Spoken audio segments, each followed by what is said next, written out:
Good morning students, कैसे हो बेटा? आप सब ठीक होंगे? हाँ जी। तो बेटा छुट्टियां आपने बहुत अच्छे से बिताई अपनी, उसमें कुछ काम भी किए, कुछ खेल कूद भी किए और आपने खूब मस्ती की। ठीक है बच्चे, अब बेटा दोबारा से पढ़ाई की ओर चलते हैं हम। देखो बेटा 10th क्लास है, बोर्ड की क्लास है, उसके लिए बेटा थोड़ा तो हमें पढ़ना पड़ेगा, थोड़ा नहीं पूरा ही पढ़ना पड़ेगा, तभी आप अपनी परसेंटेज अच्छी लेकर आओगे। ठीक है बच्चे, चलो बेटे आज शुरू करते हैं हमारा हिंदी का अगला चैप्टर बेटा पाठ 3 है तंतारा बामीरो कथा। ठीक है बच्चे, इनके लेखक हैं लीलाधर मंडलोई। 1954 में इनका जन्म हुआ है। ठीक है बेटा, चलो अब इनके जीवन काल के बारे में पढ़ते हैं। 1554 की जन्माष्टमी के दिन छिंदवाड़ा जिले के एक छोटे से गांव गुढ़ी में जन्मे लीलाधर मंडलोई की शिक्षा दीक्षा भोपाल और रायपुर में हुई। प्रसारण की उच्च शिक्षा के लिए 1987 में उन्होंने कॉमनवेल्थ रिलेशन ट्रस्ट लंदन की ओर से आमंत्रित किए गए। इन दिनों प्रसार भारती दूरदर्शन के महानिदेशक का कार्यभार संभाल रहे हैं। वो आजकल वो क्या कर रहे हैं? इन दिनों वो भारतीय दूरदर्शन के महानिदेशक का कार्यभार संभाल रहे हैं। लीलाधर मंडलोई मूलतः कवि हैं, यानी कि वो जमीन से जुड़े हुए व्यक्ति हैं। उनकी कविताओं में छत्तीसगढ़ अंचल की बोली की मिठास और बेटा और वहाँ के जन जीवन का सजीव चित्रण वो प्रस्तुत करते हैं। उन्होंने बेटा वैसे तो बहुत सारी कृतियां लिखी है, लेकिन उनमें से एक तंतारा बामीरो एक अनोखी कथा है। इसके बारे में आज मैं आपको बताऊंगी। ठीक है बच्चे? हाँ जी। तो अब देखो बेटा अंडमान निकोबार द्वीप समूह की जनजातियों पर लिखा इनका गद्य यानी कि इनकी जो रचनाएं हैं वो अपने आप में समाजशास्त्रीय अध्ययन भी है। समाजशास्त्रीय अध्ययन का मतलब है कि वहाँ की स्थिति के बारे में हमें जानकारी देती हैं। उनका कवि मन ही बहुत बड़ा स्रोत है, जो उन्हें लोक कथा, लोकगीत, यात्रा वृतांत, डायरी विधान और बेटा मीडिया रिपोर्टाज, आलोचना लेखन की ओर प्रवृत्त करता है।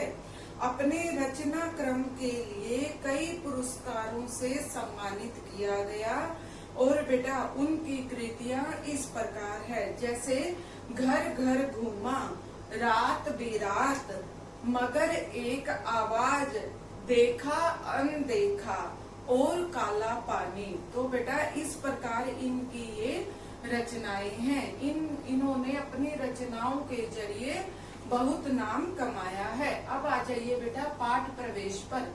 पाठ प्रवेश में देखते हैं, आपको पता चलेगा कि पाठ प्रवेश में क्या चीज है। जो सभ्यता बेटा, ये जो स्टोरी है ये अंडमान निकोबार द्वीप समूह के बारे में है। वहाँ की एक ये प्रेम कथा है। लोक कथा के तौर पर लोग आज भी इसको गाते हैं। ठीक है बच्चे? हाँ जी।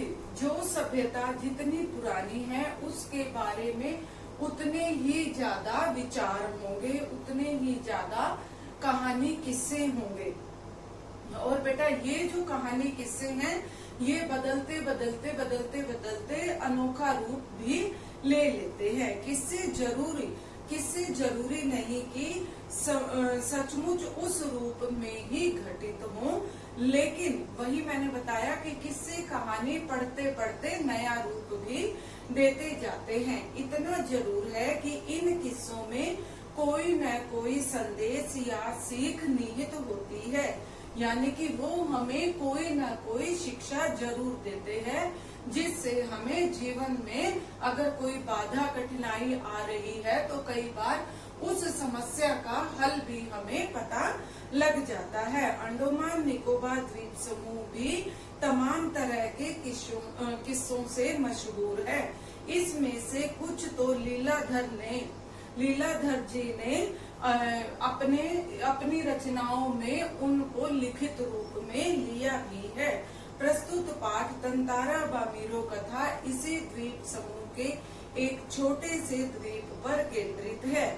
उक्त द्वीप में द्वेष, बेटा जो द्वेष है, जो द्वेष की भावना है, यानी कि बैर की जो भावना है वो गहरी जड़ें जमा चुका था। उस द्वेष को जड़ मूल से उखाड़ने के लिए एक युगल प्रेमी प्रेमिका ने अपना बलिदान दे दिया था। उसी युगल के बलिदान की कथा का बयान यहाँ पर लीलाधर द्वारा किया गया है। प्रेम जो सबको जोड़ता है और घृणा दूरी बढ़ाती है, इससे भला कौन इनकार कर सकता है। इसलिए जो समाज के लिए अपने प्रेम का, अपने जीवन तक का बलिदान कर देता है, समाज उसे न केवल याद रखता है बल्कि उसके बलिदानों को व्यर्थ नहीं जाने देता। यही वजह है कि तत्कालीन यानी कि उस समय के समाज के सामने एक मिसाल कायम करने वाले इस युगल को आज भी उस द्वीप के निवासी गर्व और श्रद्धा के साथ याद करते हैं। बेटा पाठ प्रवेश था, इसमें यही बताया गया है कि अंडमान निकोबार द्वीप समूह पर एक बेटा प्रेमी युगल था और बेटा समाज की रूढ़िवादियों के कारण उन्होंने अपना बलिदान दे दिया कि रूढ़िवादी वहाँ की खत्म हो जाए, इसलिए उन्होंने अपना बलिदान, अपना जीवन ही त्याग दिया। इससे बेटा वहाँ की कुछ परंपराएं थी, अब आगे पढ़ते हैं वो परंपराएं एज इट इज जारी रहती हैं या नहीं रहती। पाठ के जरिए आपको इन चीजों के बारे में पता लगेगा। इसमें बेटा जी पात्र हैं, इसमें पात्र एक है बेटा तंतारा, एक है बामीरो। तंतारा लड़का है, बामीरो लड़की है। उनकी ये प्रेम कथा आज मैं आपके सामने प्रस्तुत करने जा रही हूँ।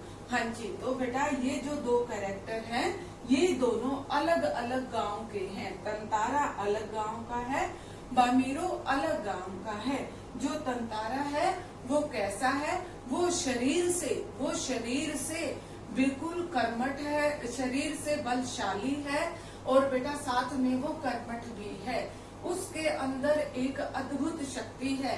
कोई भी उसे जब पुकारता है कि तंतारा मुझे आपकी मदद की आवश्यकता है, तो तभी वो दौड़ा चला आता है और बेटा वो हर संभव प्रयास करता है दूसरे की मदद करने के लिए।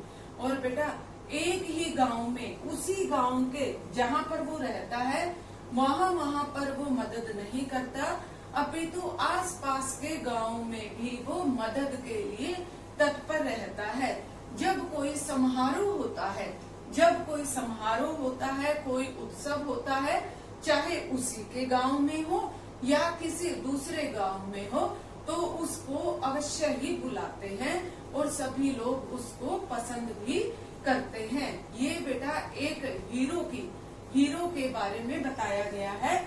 किस प्रकार नायक, इसमें कहानी में नायक के तौर पर तंतारा को दर्शाया गया है।